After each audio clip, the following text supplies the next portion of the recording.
2020 GT350 Mustang 5.2 Coyote with a supercharger in it, making 760 horsepower.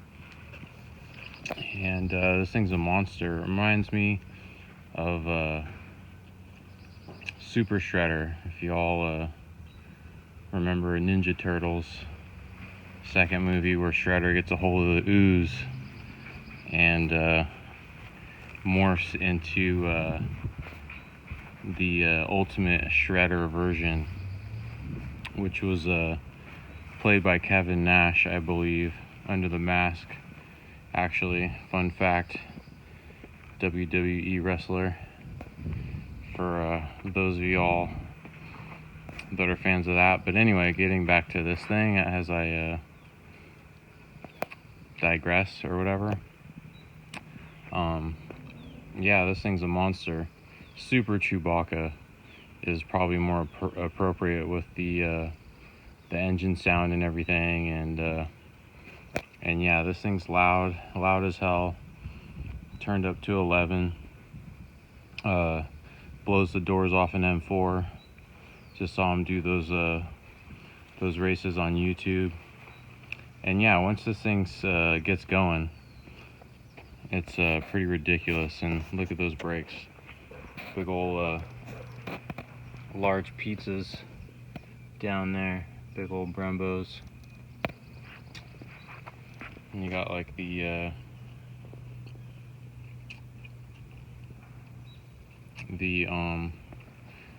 side skirts, splitter, Shelby, big old Cobra on the front. Well, I guess this is the only place where there's Ford on the Ford on the car, at least on the outside. So look at the color. I love. It's such an appropriate color for the car, you know. I love when you know, we get like these loud colors for the loud cars, so it's very very appropriate. And yeah, I just had this thing for the day and wanted to do a little review on it. It's just super fun to drive, that's for sure. Get plenty of compliments. Had it out on a Sunday, and people pulling up next to you and saying, "Oh, I love your car," and you just give them a little gas. And especially with the kids are all stoked. And yeah, they don't seem disappointed when you rev the engine for them. And that's kind of the funnest probably thing about this car, is just the engine, right? It's just all that power, and the dual clutch. I just love how it snaps it in the next gear, and whether it's upshifting or downshifting, it's such a smooth transition. It just it gets the business down to the wheels whenever you want it. So there's a little playing around, you know, like between the automatic modes and the manual mode, and even just having it a day, I was already getting pretty used to it and how it works and everything. And I'm sure if I had a little more time with this thing, it would be pretty seamless, kind of like my Camaro in the background is now. How kind of I know where everything is, and you know, just all the processes with the you know, the display and various modes and exhaust modes and that sort of thing. And yeah, look at these big old exhaust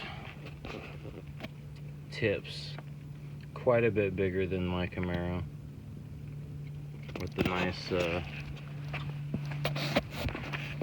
ground effects diffuser style. Very cool. Big old Cobra on the back again. 2020 black racing stripes. The owner of this car, he's all go Giants. So up here in the Bay Area, Giants are kind of the most popular baseball team. more of an A's guy myself, but just grew up on playing Little League for the A's, so have a little soft spot. But anyway, yeah, go Giants with this thing. And just as far as probably the biggest thing with this is the heat. You know, with that huge supercharger, they need to keep it cool. So that's probably always a factor. I know when I got home last night, the fan was cranking pretty good. So yeah, it's just a matter of keeping this thing cool and yeah, just I don't know, Dad. Do you have any thoughts on this car? What do you think? What do you think about thoughts? this? Yeah, what do you think? I think it's the most far-out car I've ever ridden in, and it scares the shit out of you if you go too fast on a 2-lane road. But it sucks because there's no handrails, there's no grab rails on either side, and there's Chizo. Chizo, okay. Is that your final thought? Well, it could be improved. Yeah, you could attach them, but it's going to look funny. It should be designed. Yeah, it's a beautiful car, actually. Great design. Impractical.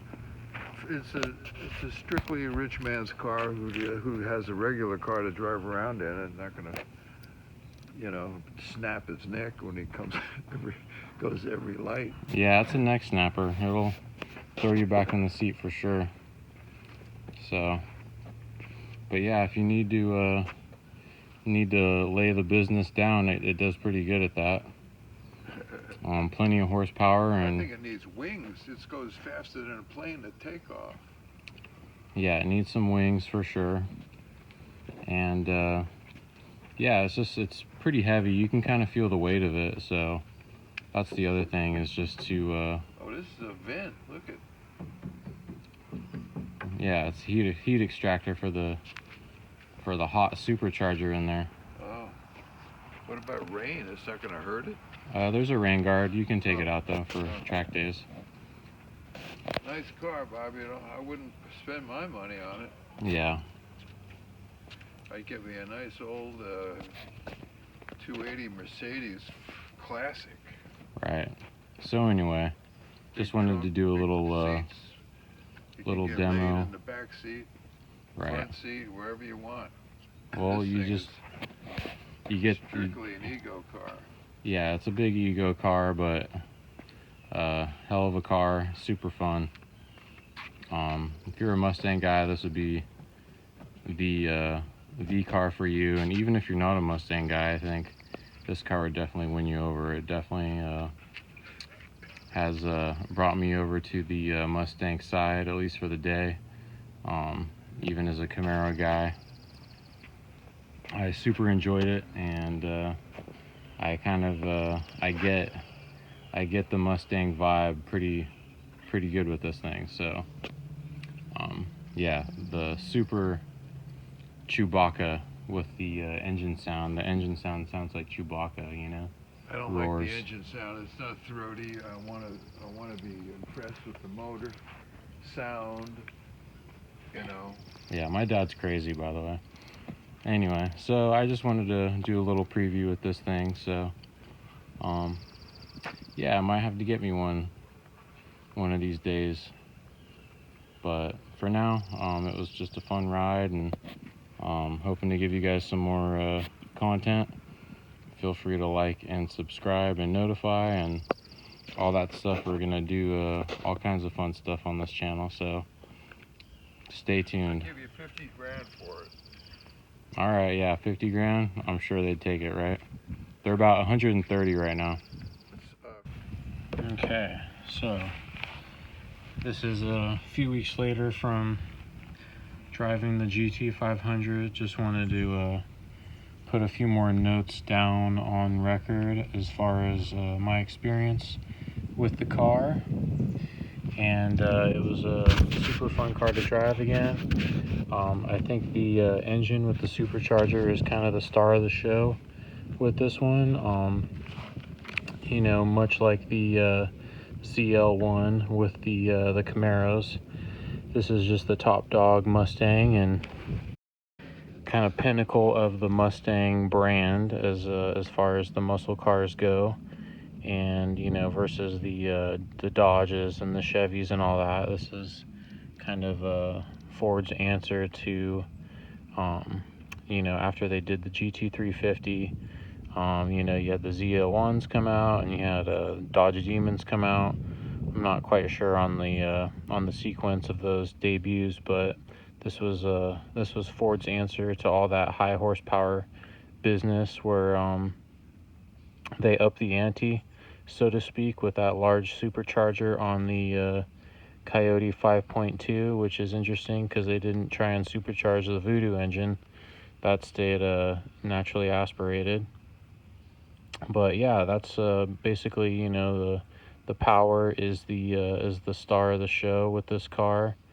I'm used to the burble tune as far as with my Camaro SS1LE. When you let off at around 2800 RPM, you get a nice little pop, multiple pops, especially when it's cold. But none of that as much with this car. You do get like the occasional pop and snap as as the dual clutch is shifting, but nothing that you can do on command like the Camaro can with the 6.2 gens, how they came out with that burble tune. So I'm kind of used to that, but it's still very loud, louder than the Camaro, I would say. The sound when shifting is very addicting. So just that dual clutch when it comes in and comes out is just is a nice sound for sure. Just that instantaneous type of thing. And then, but the paddles when you are doing the manual shifts on the wheel, those are a little on the small side, I think. I'm not quite used to these paddle shifters. I did drive the C7 Z06 last year with those paddles, but that was like the old school style, kind of like a slush box type of transmission compared to this dual clutch. So this is kind of kind of light years ahead of that. With this 7-speed dual clutch versus that 8-speed old style automatic. But I just was kind of wondering how the paddles would feel if it was more like a Lamborghini, where they were attached to the dash as opposed to the wheel, and how that would feel. But yeah, they could make them a little bigger. I'm sure there's aftermarket stuff for that kind of thing.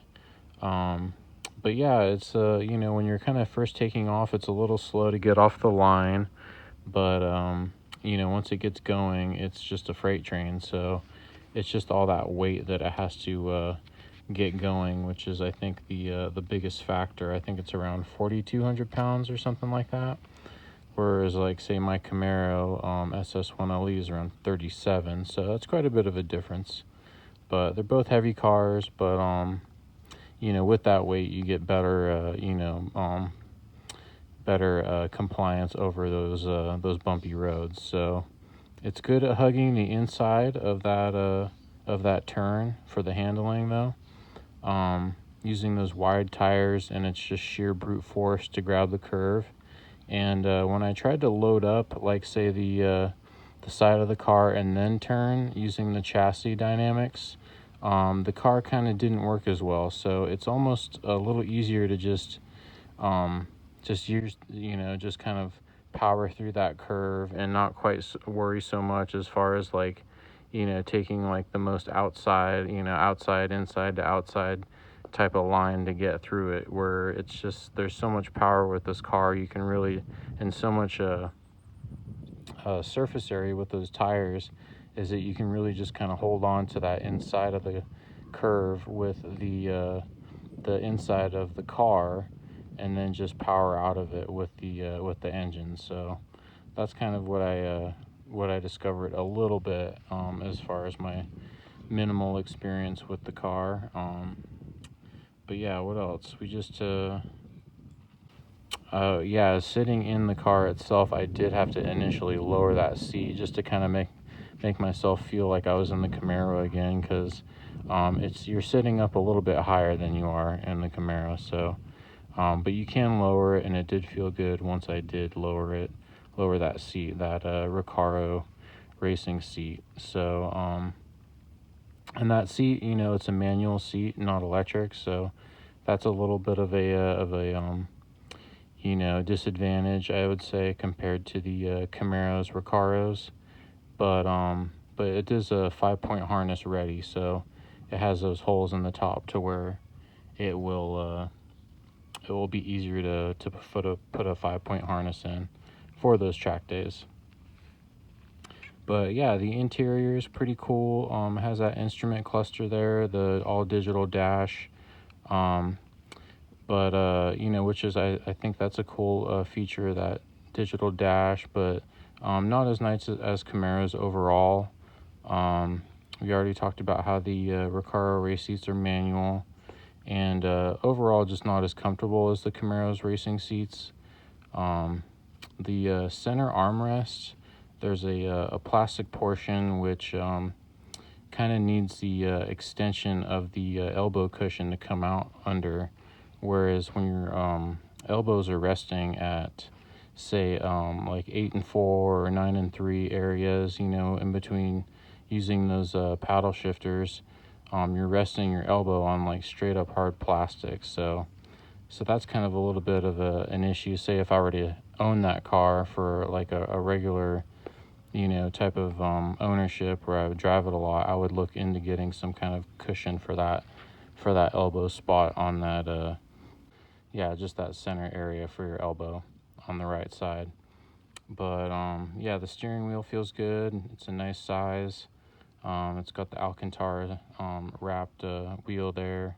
And you know, the visibility also, I was very curious with the Mustangs, because you know, Camaro gets such a bad rap for the visibility on that. But it's actually, you know, the Mustang feels a little bigger. So what added visibility you do have, it's just it's not as snug a fit around you.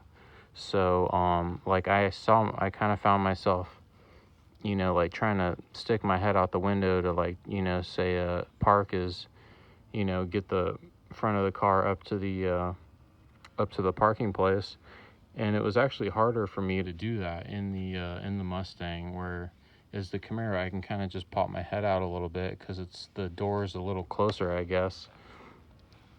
So yeah, I think the visibility is kind of an overblown thing as far as the Camaros, where it's a little bit more snug a fit around you. So I didn't see super amount of difference between the Mustang and the Camaro. I mean, yeah, the windshield is a little bit more of a open windshield, but it felt further away, so it felt that added visibility really wasn't doing you much.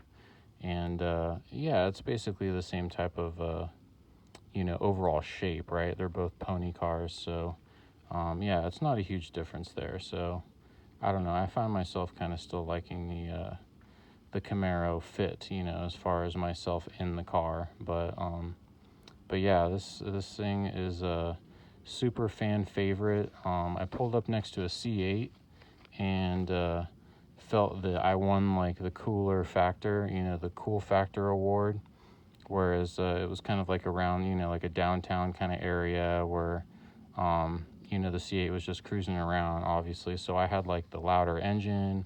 I had kind of like the more rowdier, you know, just kind of more Americana type of setup over the C8, where, you know, the C8's obviously a more advanced, you know, mid-engine car and everything like that as far as the chassis. But, you know, I just still felt like in that GT500 I had just the coolness factor, you know, with the high horsepower and the high sound, and they both have dual clutches, so I think they're pretty much equal as far as that. So yeah, overall I do think like just being in the that Mustang chassis, that would be the weakest point, since the engine and transmission are just so strong. And yeah, so I just think, you know, with that added weight and you know, just the largeness of that car, that would be kind of just the most limiting factor of it, as far as like on a racetrack or something, you know. And it's just such a gas guzzler too, with getting all that weight around with that supercharger. But you know, overall, I think this is a, you know, a future collector, if it isn't already, you know, a future classic. And on my way back, I drove by a classic Shelby Mustang, and the guy was just like, you know, just drooling over it too. And I gave him the business, and you know, got his approval and everything. And yeah, people love this car. So it's a really cool thing to just be such a favorite on the road. And you know, when you drive around a nice car, you sometimes get that, you know, kind of you know, negative reaction too, right? Where it's people kind of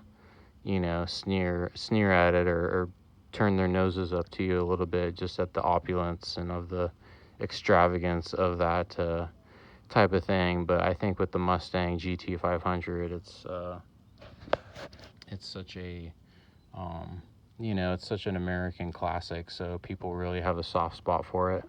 So yeah, I just wanted to comment a little further, and you know, give my 2 cents. And I hope to be you know, bringing you guys another car review soon, maybe a C8 finally, or try a Porsche out. We'll have to see, but stay tuned. And very, very please, pretty please subscribe, because I'm trying to add subscribers and give you guys as cool of content as I can. I'm not trying to give you a bunch of fluff content that doesn't really mean anything, that wastes years of my time, just for, you know, just for getting more videos out there. I really try and make as good of videos as I can. So yeah, do me a favor and hit that subscribe, and I'll promise to make it worth your while.